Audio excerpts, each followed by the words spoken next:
Éclairage sur un sujet de l'actualité économique. Taux de change à l'indicatif à l'interbancaire et au parallèle. Cours des principaux minerais de la RDC, indice des prix à la consommation. C'est dans Jeudi Économie, chaque jeudi à 14h après les infos. Et sa rediffusion jeudi 20h. Jeudi Économie, émission présentée par Eric Ambago. Bonjour chers auditeurs, bienvenue à votre magazine hebdomadaire Jeudi Économie. Vous connaissez les rubriques, taux de change à l'indicatif, à l'interbancaire et au parallèle. Vous aurez le cours des principales matières d'exportation du pays, le panier de la ménagère et un invité pour commenter un sujet de l'actualité économique. Commençons par le taux de change. Pierre Matanda, bonjour. Bonjour Eric Ambago. Quelle est la parité aujourd'hui franc-congolais principal de devises étrangères? La parité franc-congolais principal de devises étrangères à l'indicatif se présente de la manière suivante. Un dollar américain vaut 2861,6888 francs congolais. Un euro équivaut à 3089,6638 francs congolais. Un franc CFA égale à 4,7102 francs congolais. Et un rand sud-africain vaut 156,7893 francs congolais. Au marché parallèle, un dollar américain équivaut à 2865 francs congolais, un euro vaut 2962 francs congolais et un franc CFA égale à 4,2 francs congolais. Et quel est le cours des principales matières d'exportation du pays? Voici le cours des matières premières.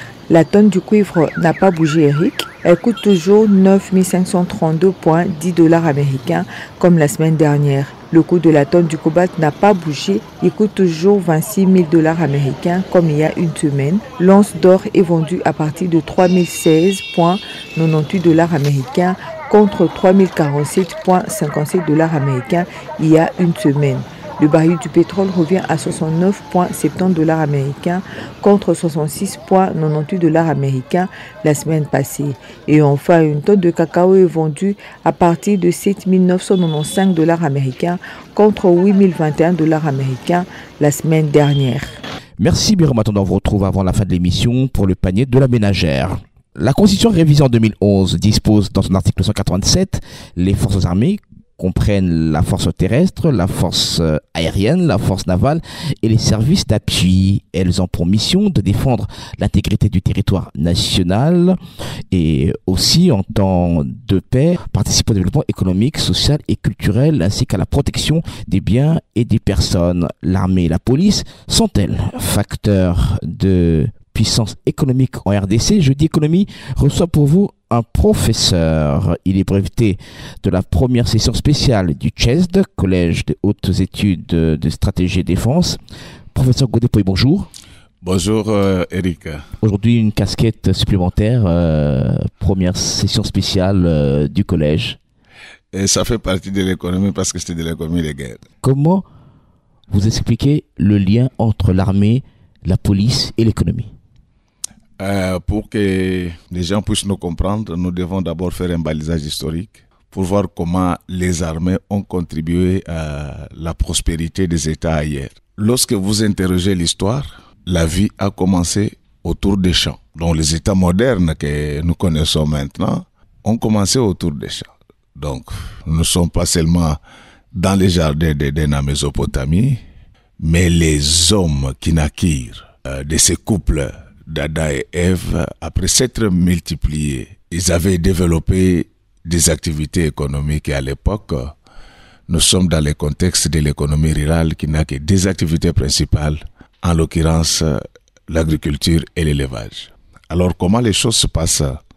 Au fur et à mesure que les familles se développaient, l'agriculture n'était plus seulement une activité familiale parce qu'on devait recruter une main-d'œuvre supplémentaire et les fermiers vont constater par la suite que leur plantation était menacée par des brigands, surtout lors de la période des moissons. Finalement, par réflexe de protection de leurs activités, les maîtres de ces fermes vont demander à chacun des ouvriers d'habiter non loin de leur lieu d'activité, c'est-à-dire non loin de leur ferme. C'était en fait non seulement pour travailler la terre, mais il fallait sécuriser le produit de la terre. Alors, les choses vont évoluer par la suite. C'est ce qui fait que du néolithique jusqu'à la Renaissance, les guerres économiques s'est passé généralement entre les privés. Ils se livraient à des concurrences déloyales, ils appliquaient notamment la ruse et consorts. Mais qu'est-ce qui se passe après la Renaissance? Vous allez voir déjà que Louis XI, alors roi de France, il va livrer la première guerre économique et aux Gènes, donc les Gènes nous sommes en Italie, et au gouvernement de l'Église catholique de l'époque qui percevait en fait les anates. Les anates qui ne sont rien d'autre que l'impôt qui était perçu par les papes sur les revenus ecclésiastiques. Mais avec l'évolution de la production économique, vous allez constater que vers 1839, la Grande-Bretagne était la superpuissance du monde. Maintenant, avec cette surpuissance militaire, elle avait une flotte maritime très importante. Et déjà à l'époque, la Grande-Bretagne commerçait avec la Chine. La Chine lui vendait notamment les thés, il y avait la porcelaine, les étoffes. Tout ça, ça venait de la Chine. Mais la Chine ne pouvait vendre ses marchandises que contre les métals. La Chine n'acceptait pas du troc. Alors, à un certain moment, la Grande-Bretagne va se retrouver dans une atonie de ces métals qui étaient utilisés à l'époque comme monnaie. Finalement, la Grande-Bretagne va se poser des questions. Comment je vais faire pour avoir édité de la porcelaine et des étoffes? C'est ainsi que la Grande-Bretagne va développer une activité, c'est ce qu'on a appelé à son temps la guerre de l'opium. La Chine étant vaste, il y avait des conflits entre le nord et le sud comme partout, et pour ceux qui ne le savent pas, la Chine était très faible militairement au point qu'elle était même malmenée par la Mongolie. Alors, qu'est-ce que la Grande-Bretagne va faire? La Grande-Bretagne va développer un commerce illicite de l'opium. Et elle vendait essentiellement cet opium au sud de la Chine. Alors, comme le régime de Pékin considérait les sudistes comme étant des larvins, ils vont tolérer cette pratique-là au départ. Mais ce sont les conséquences sanitaires et sociales qui vont réveiller la Chine, et la Chine va prendre une mesure interdisant la vente de l'opium. La vente, mais pas la culture. Les deux. C'est à ce moment-là que la Grande-Bretagne va faire une expédition militaire de 20 000 hommes jusqu'en Chine pour leur dire que c'est une question de vie ou de mort. Soit nous reprenons nos activités, soit nous allons le faire de force. Et la Chine était obligée de signer un traité inégalitaire et finalement, la Grande-Bretagne va s'imposer, nous sommes en 1839. Avec son armée, et cette activité a continué bel et bien. Et du coup, c'est cette activité qui procurait à la Grande-Bretagne du métal, avec lesquels métal, elle pouvait se procurer éditer et de la porcelaine et de l'étoffe. À part la guerre de l'opium, vous avez entendu parler de la guerre des épices. Et cette guerre s'est déroulée dans les îles indonésiennes. Vous avez vu le Portugal, la Grande-Bretagne, les Hollandais s'affronter sur un territoire étranger. Pratiquement ce que nous sommes en train de vivre. Et lorsque nous évoluons même vers les années 1930 et consorts, lorsque Hitler à Paris, vous allez voir que les puissances de l'Axe n'avaient aucun gisement pétrolier dans leur pays. Donc les puissances de l'Axe, c'est le Japon, c'est l'Italie, ainsi que l'Allemagne. Qu'est-ce que Hitler va faire comme il s'est rendu compte qu'il n'avait pas du pétrole sur son territoire? Or, il devait conquérir le monde entier. D'après lui, il a fait une expédition militaire en France au point de ravir le pétrole français. Ils ne se sont pas arrêtés là-bas.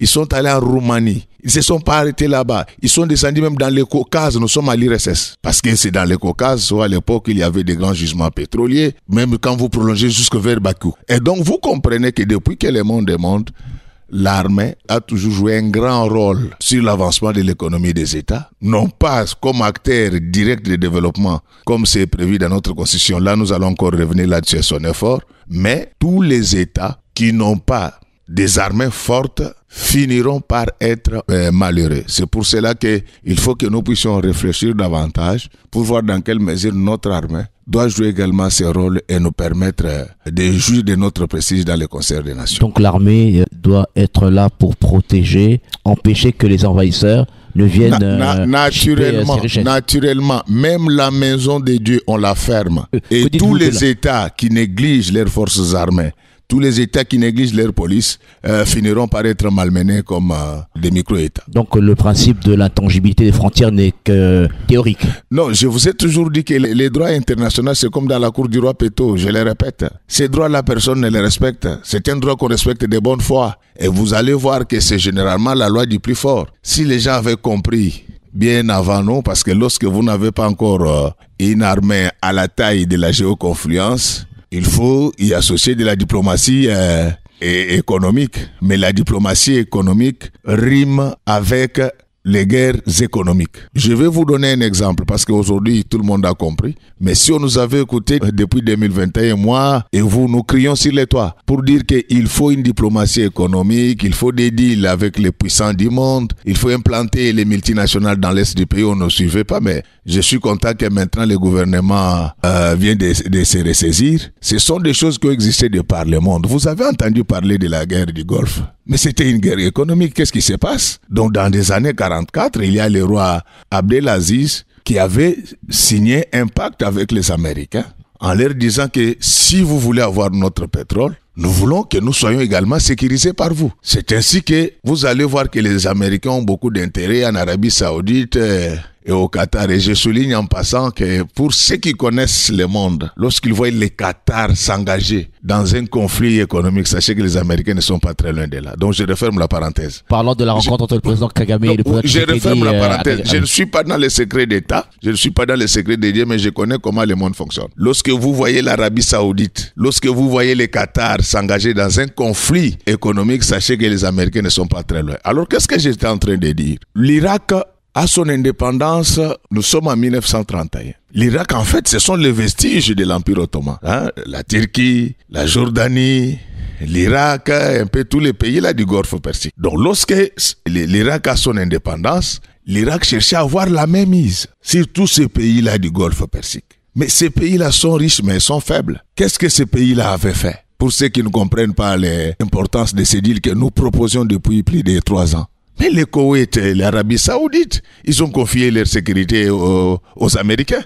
En bradant leurs ressources naturelles. C'est de la géopolitique du pétrole. C'est quoi? Quand vous parlez de faire ce deal pétrole contre sécurité, ça veut dire que les États-Unis vont pratiquement obtenir à moindre coût cette richesse. Avant de répondre à votre question, j'ai un léger avantage dans ma vie d'avoir séjourné en Arabie Saoudite et au Qatar. Donc pour la toute première fois, je suis arrivé au Qatar il y a de cela plus de 12 ans. À l'époque, le Qatar n'avait que 400 000 habitants. Il faut voir les conditions de vie. Pour ceux qui ne le savent pas, le Qatar, c'est le premier pays le plus riche du monde en termes de revenus par habitant. Et donc maintenant, s'il faut répondre à votre question, entre un deal qui vous garantit la sécurité et partant la prospérité, vous êtes sûr qu'il y aura la prospérité? S'il vous plaît, entre un deal qui vous permet d'avoir la sécurité et la prospérité et un non-deal qui vous expose à la risée du monde avec plus de 10 millions de morts, qu'est-ce que vous choisissez à ce moment-là? Donc, moi, pourquoi je soutiens la démarche? Vous êtes témoin.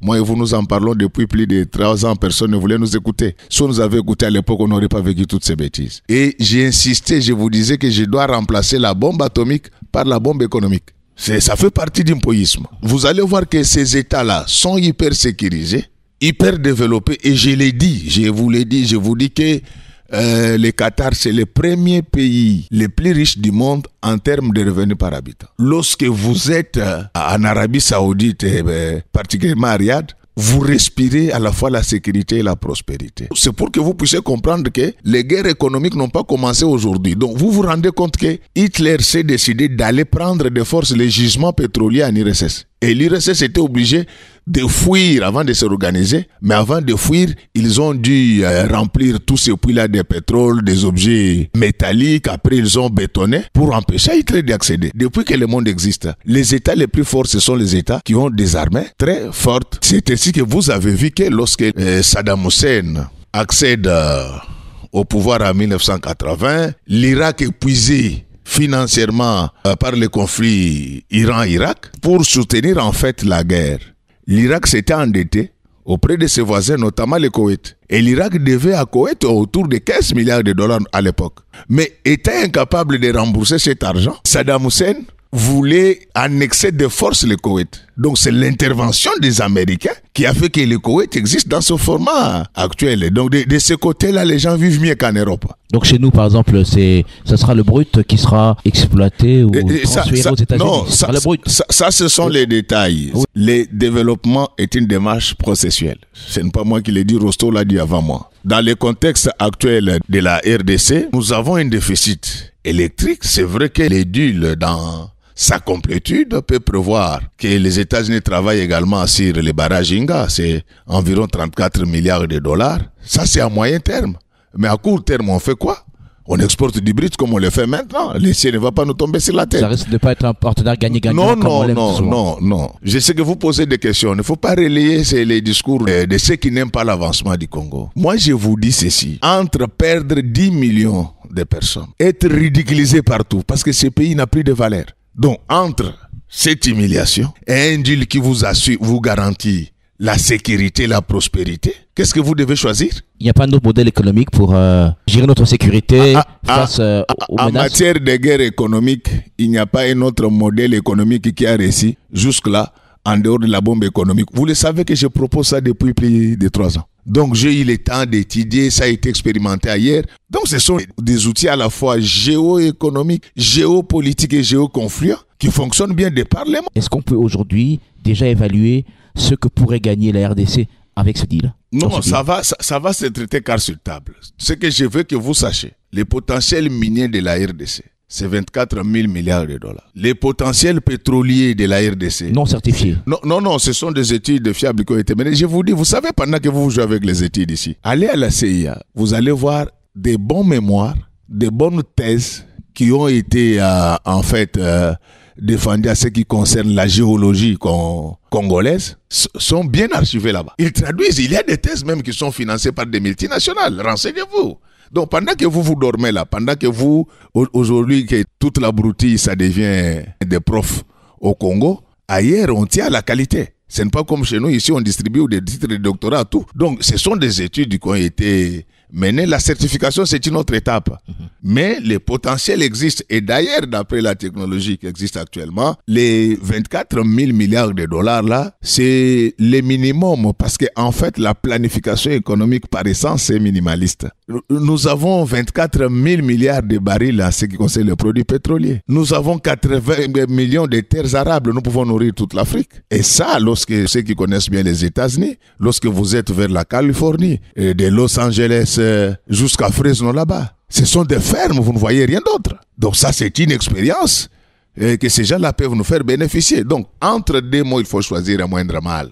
Enfin, donc lorsque vous voyez quelqu'un qui ne soutient pas cette démarche, qui ne prie même pas pour que ça puisse aboutir, rassurez-vous que ce n'est pas un Congolais. Je ne suis pas de ceux qui retirent gratuitement des nationalités aux gens, mais les Congolais doivent aimer son pays, doivent aimer le bonheur de ce pays. L'armée et la police, facteurs de puissance économique en RDC, ça veut dire quoi? Oui, ça veut dire tout simplement qu'aujourd'hui, avec tout ce que nous avons comme richesse, parce que vous ne m'avez pas laissé épuiser toute la liste de nos ressources naturelles, nous devons avoir une armée forte pour que plus personne ne vienne prendre notre héritage. Lorsque vous lisez déjà la cartographie militaire de la RDC, il y a un problème. À l'ouest, nous avons une base militaire, c'est Kitona. Au sud, nous avons une base militaire, c'est Kamina. C'est pourquoi vous allez voir que les guerres passent difficilement de ce côté-là. Vous allez voir que les 2 premières guerres de Chaba, à part la première, qui avait fait pratiquement 32 jours, ces 2 guerres-là n'avaient pas duré, non seulement parce qu'il y a les mercenaires marocains, français qui étaient venus, mais nous avons une base militaire de ce côté-là. Les militaires congolais avaient également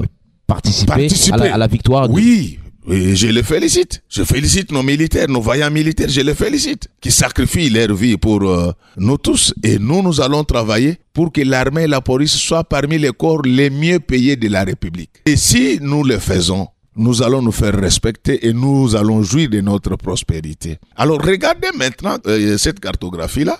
Tous les flancs est est vide. Pourquoi il y a un problème de planification? Il y a un problème de stratégie militaire. Il y a un problème de stratégie militaire. Regardez même dans nos familles. Tous les chômeurs n'ont pas besoin de fermer leurs portes parce qu'ils savent qu'il n'y a rien à venir voler là-bas. Et même les voleurs ne viendront pas parce qu'ils savent qu'il n'y a rien là-bas. Mais lorsque quelqu'un commence à avoir un peu suffisamment de nourriture pour sa famille, à un certain moment, il commence par fermer. Au début, il ferme sans cadenas. Au fur et à mesure que la nourriture augmente, il va commencer à fermer avec son cadenas. Quand il achète un véhicule, il prend une sentinelle. Et lorsqu'il voit que les véhicules se multiplient, il passe à des sociétés de gardiennage. Et pour terminer, il se fait garder par la police. Donc, vous voyez que nous ne devons pas seulement être, mais nous devons avoir. Et lorsque Dieu nous a donné, nous devons protéger ce qu'il nous a déjà donné. Et donc, lorsque nous avons une armée dissuasive, forte, les gens vont réfléchir pendant longtemps avant de venir nous attaquer. Pourquoi aujourd'hui les gens nous attaquent? Parce que les gens parlent de cette armée, ils ne la connaissent pas. Nous avons une grande armée. Ce qui nous manque, c'est peut-être de l'organisation. Mais regardez comment le monde avait planifié l'écroulement de l'armée congolaise avec la complicité de nos politiciens. Je vous ai toujours dit, je ne sais pas si le temps va le permettre, que cette guerre est planifiée par la communauté internationale depuis 1945.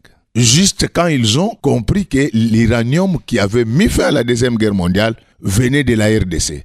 Et tous les grands du monde disaient que ce pays-là constitue un facteur de risque pour nous. Nous devons les museler. C'est ainsi que vous allez voir que notre chance, c'était la guerre froide, post-guerre chaude. Comme il y avait maintenant des blocs États-Unis-URSS, les États-Unis ne pouvaient pas prendre les risques d'ordonner en fait notre balkanisation parce qu'ils savaient que l'URSS allait nous soutenir.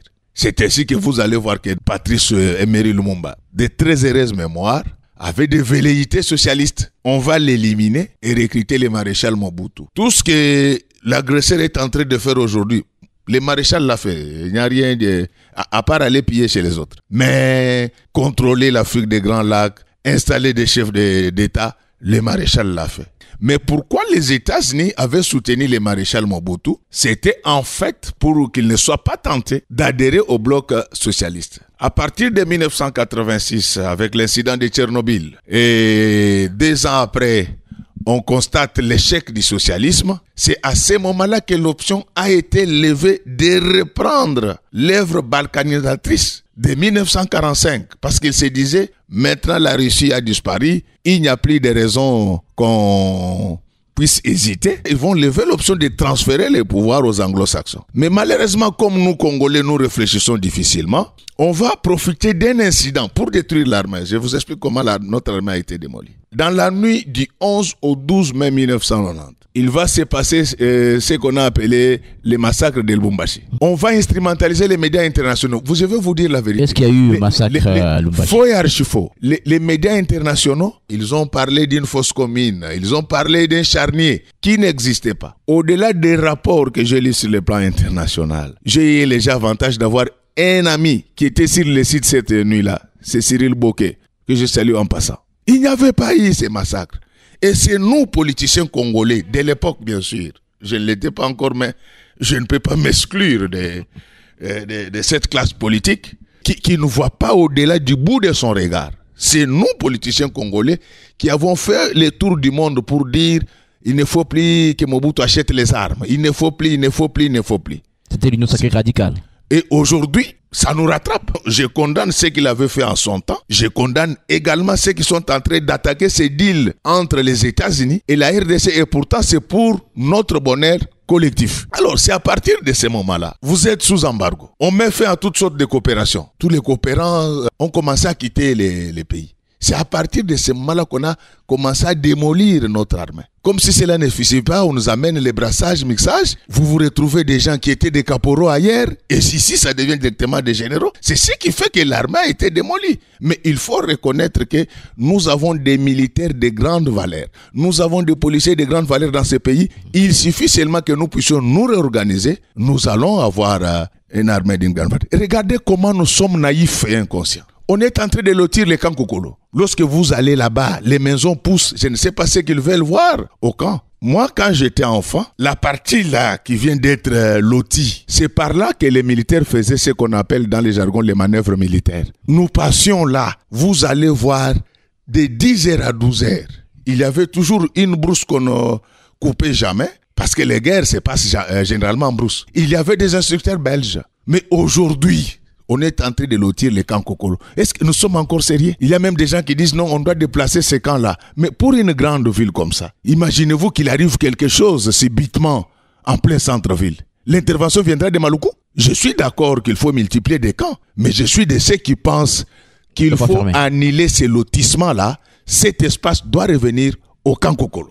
Ça, c'est le travail du gouvernement. Naturellement, ils doivent le faire. Si nous voulons vraiment avoir une... Parce que vous savez pourquoi aujourd'hui nos militaires ne sont pas respectés. Vous savez pourquoi nos policiers ne sont pas respectés. C'est parce que les mythes là ont disparu. Parce que lorsque les policiers et les militaires sont colocataires dans une même maison, donc les militaires là qui passent avec son arme, respectable, il traîne dans la douche, il y a un enfant qui lui dit faites vite, je dois partir à l'école. Vous voyez, les mythes tombent. Vous savez pourquoi Dieu est respecté? Parce que personne ne les voit. Si Dieu construisait une maison à ma campagne ici, personne n'allait les respecter. Donc, il y a des mythes qui entourent les forces armées. Il y a des mythes qui entourent les forces de sécurité. Regardez Poutine. On a toujours présenté son armée comme la plus redoutable du monde. Mais regardez ce qui vient de se passer en Ukraine. Donc, il faut penser au casernement. Militaires, policiers, ça doit rentrer dans des camps militaires, mais ça ne doit pas rentrer dans des camps qu'on est en train de lotir et aller vérifier qui ont acheté ces espaces-là. Ce sont les autorités qui ont construit. Qu'est-ce que nous voulons faire de la RDC? C'est irresponsable de notre part. Alors, professeur, on parlait dans l'introduction, j'ai parlé de l'armée, aussi acteur de développement. Ouais.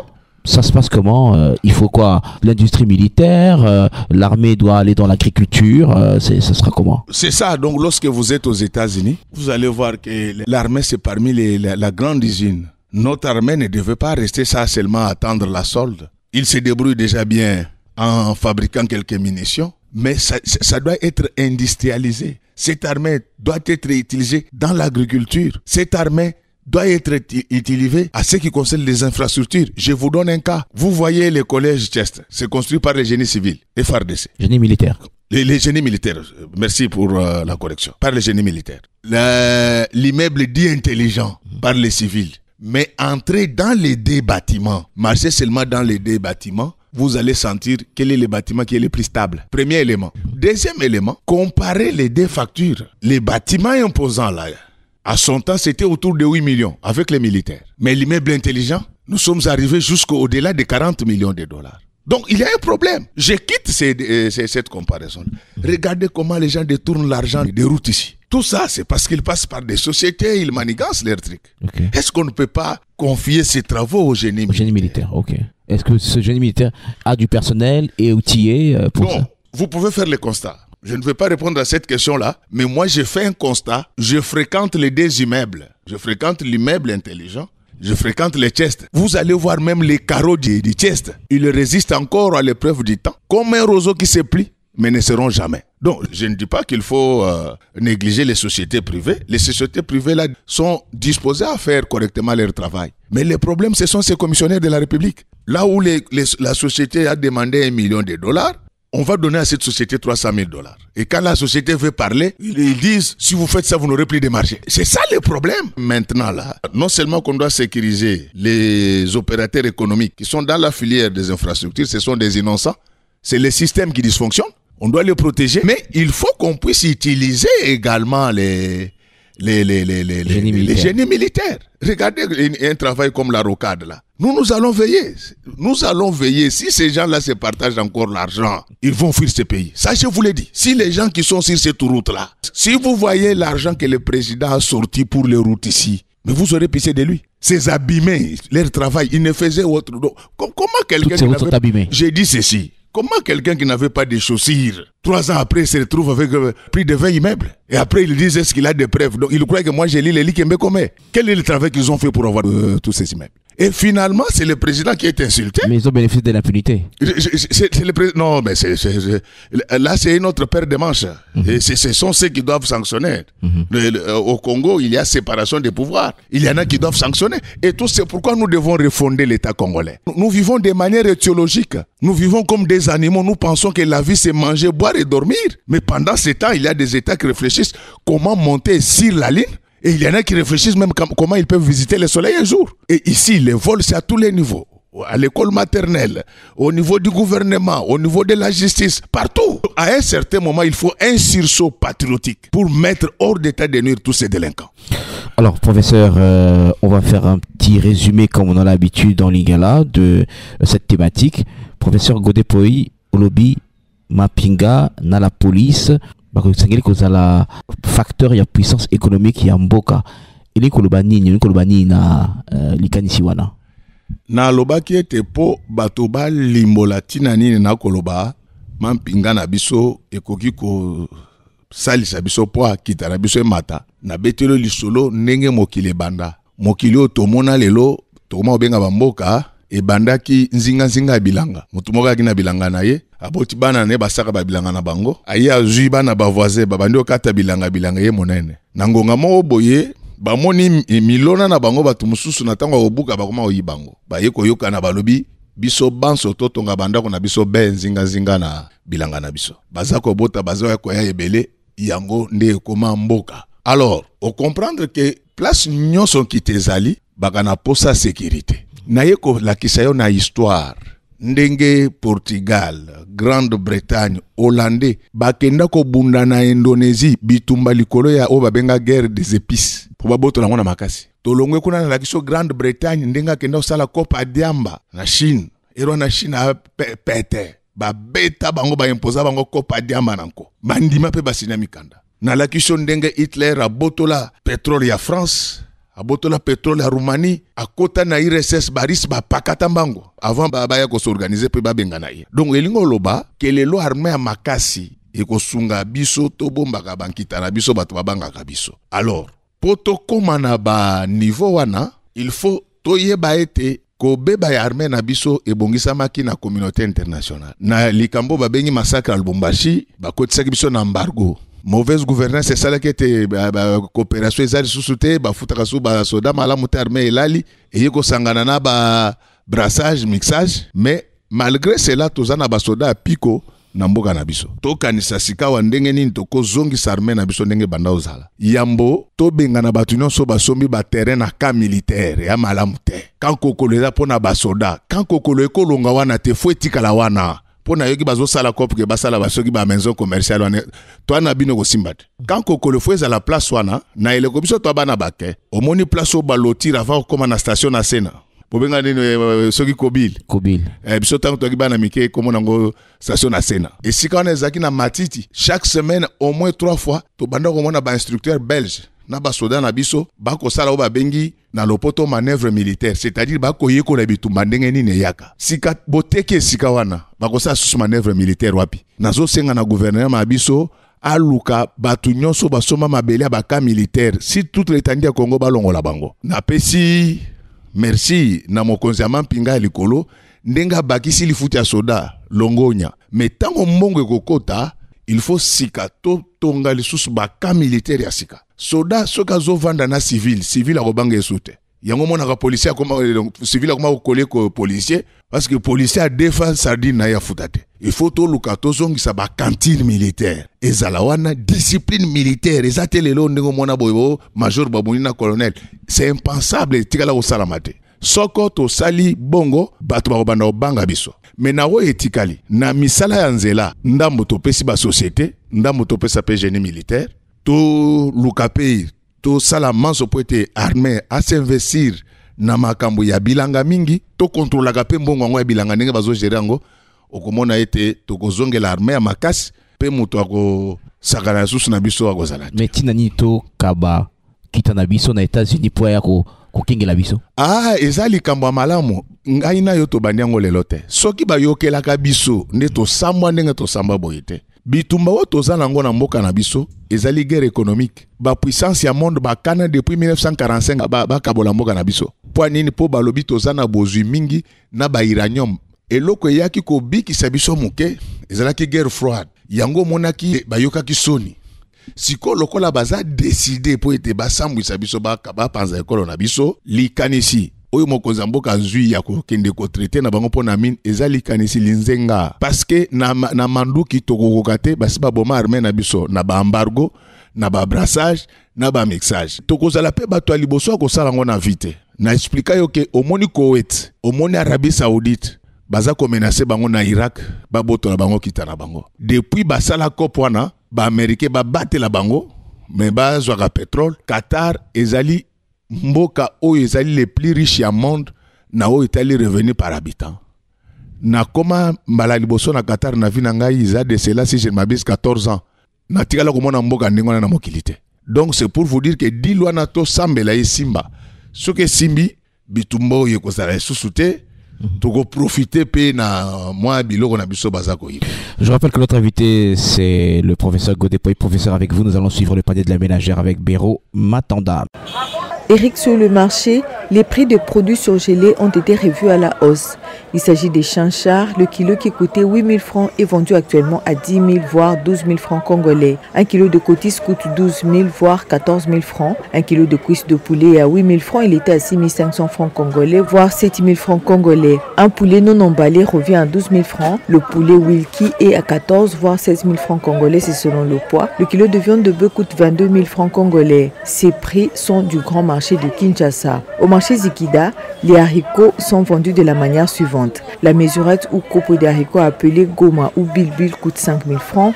Les haricots dénommés soldats coûtent 4 900 francs congolais la mesurette. L'oufou 4 300 francs congolais et les milaï coûtent 3 800 francs congolais la mesurette ou copeaux. Un sac de riz de 25 kg coûte 78 000 francs. Un sac de semoule de 25 kg coûte 56 voire 66 000 francs congolais. La mesurette ou écolo coûte 3 500 francs congolais. Une mesurette ou écolo de maïs revient à 2 500 voire 3 500 francs congolais. C'est selon la grandeur de la mesurette. Le sac coûte 300 000 francs congolais. Un sac de cossettes de manioc varie entre 100 et 300 000 francs congolais au marché Matadi Kibala. Un seau de cossettes de manioc revient à 25 000 francs congolais. Un bidon d'huile de palme de 5 litres coûte 25 000 francs congolais. Celui d'huile végétale varie entre 33 et 34 000 francs congolais. Un sachet de sucre de 5 kg varie entre 18 et 20 000 francs. La mesurette ou sakombi coûte 2 000 francs congolais. Une mesurette ou écolo de farine de froment coûte 4 500 francs, voire 5 000 francs. La mesurette ou sakombi revient à 2 000 francs congolais. Un carton de poisson salé coûte 184 000 francs. Le kilo coûte 22 000 francs congolais. Un tas de poisson fumé varie entre 5 000 et 100 000 francs congolais. Une botte de feuilles de manioc coûte 5 000 francs. Celle d'oseille coûte 1 000 francs. Celle des épinards coûte 3 000 francs. Celle des amarantes aussi coûte 3 000 francs congolais. Les feuilles de patates douces coûtent 2 000 francs congolais la botte.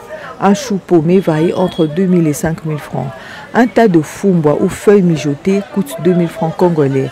Un tas de bananes plantains coûte 3 000, 5 000 voire 10 000 francs congolais. Un oignon coûte 200, 500 voire 1 000 francs congolais. Le filet coûte 35, 40 voire 100 000 francs congolais au marché Zikida.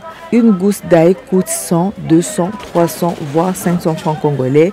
Le filet coûte 80 000 francs congolais au marché Zikida. Une tomate fouillée coûte 500 francs congolais. Un tas de poivrons coûte 2 000, 3 000 ou 5 000 francs congolais.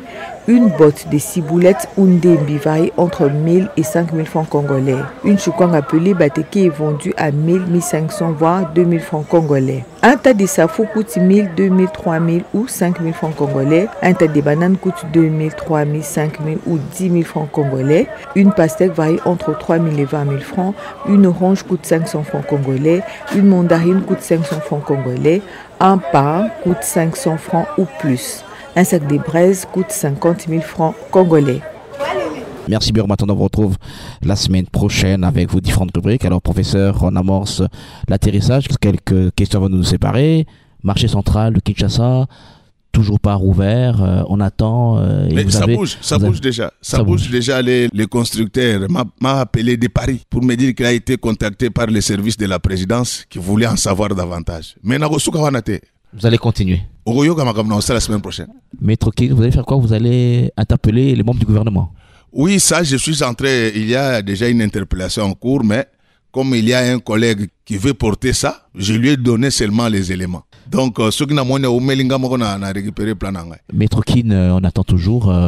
Apparemment, le projet évolue à pas de tortue. Non, il y a déjà l'argent. Le problème, c'est qu'il y a trop de commissionnaires dans ce pays. Ce sont les esprits de blocage. Trop de commissionnaires. Vous avez adressé plusieurs questions écrites aux membres du gouvernement. On en est où? Vous avez eu des réponses?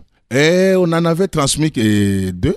Mais j'ai déjà reçu des réponses partielles. Félicitations au ministère du portefeuille et celle de l'ESU. Mais on avait bloqué celle que j'avais adressée au ministre des Finances. J'ai introduit mon recours. Moi, je suis un homme de paix. Je ne tire jamais sur les ambulances. Si on bloque cette question-là écrite, il y aura au moins 4 millions de Congolais au palais du peuple. Pas pour casser, pour réclamer que cette question-là soit transmise. Mais jusque-là, Moutouassa Langote, Tozana Guerre, j'ai introduit mon recours. J'attends Mais si je vois que 2 semaines après, rien ne sera fait, nous allons descendre, faire les sit-ins au palais du peuple pour que cette question soit transmise. Il est anormal. Aujourd'hui, tout le monde souffre de ces embouteillages. On protège quoi et on protège qui? Professeur, vous êtes pasteur. Je parle de l'initiative SENCO-UCC et l'initiative des confessions religieuses. Il y a aujourd'hui une divergence de vue entre la dynamique SENCO-UCC et les confessions religieuses? Bon, il faut toute une émission pour parler de ces choses-là. Il y a des choses suspectes. Moi, j'aime la paix. Tous ceux qui travaillent pour la paix, je les soutiens. Mais vous allez voir que parmi les 2 groupes-là qui travaillent pour la paix, il y a un groupe qui a produit un communiqué en disant qu'on tuait les swahiliphones au Congo. Vous croyez que ces gens-là travaillent pour la paix? La deuxième interrogation, la rapidité avec laquelle un groupe est reçu par les chefs d'État, ce que je félicite, c'est suspect. Pourquoi suspect? Apparemment, il y a la main noire de l'Union européenne derrière cette affaire-là. Mais je vous donne des éléments. Vous travaillez pour la paix, mais vous faites circuler des faux communiqués contre les swahiliphones. Est-ce qu'à ce moment-là, vous rassurez les gens? Je ne dis pas qu'ils ne sont pas crédibles, mais je m'interroge à haute voix. Moi, je connais un peu comment le monde fonctionne. Les agendas des chefs d'État, c'est calé dès le début des années. La célérité avec laquelle l'un des groupes est reçu me pousse à croire, je n'affirme rien, qu'il y a une main de l'Union européenne derrière. Qu'à cela ne tienne, je souhaite bonne chance aux 2 groupes. Je demande et à nos pères de la SENCO, de l'ECC et des autres confessions religieuses de se mettre ensemble et de ne voir que le Congo, que personne ne se laisse manipuler par la communauté internationale. Cette guerre nous est imposée par la communauté internationale. Le Rwanda n'est qu'un sous-traitant. Je rappelle que notre invité, c'était le professeur Godepoy. Il est breveté de la première session spéciale au CHESD. Il est pasteur, professeur, député national aussi. Professeur, merci d'avoir répondu aux questions de Jeudi Économie. Non, mais c'est moi qui vous remercie pour l'honneur que vous me faites en m'étendant votre micro. Merci et mes chaleureuses salutations à vos nombreux auditeurs. Et à toute l'équipe Top Congo, il faut dire au DG que moi aussi je sollicite ma carte comme agent Top Congo. Nous allons transmettre, merci à Miguel Mena, le réalisateur, merci à vous chers auditeurs. Vous pouvez suivre cette émission sur notre page Facebook, Jeudi Économie avec Eric Ambago. À très bientôt.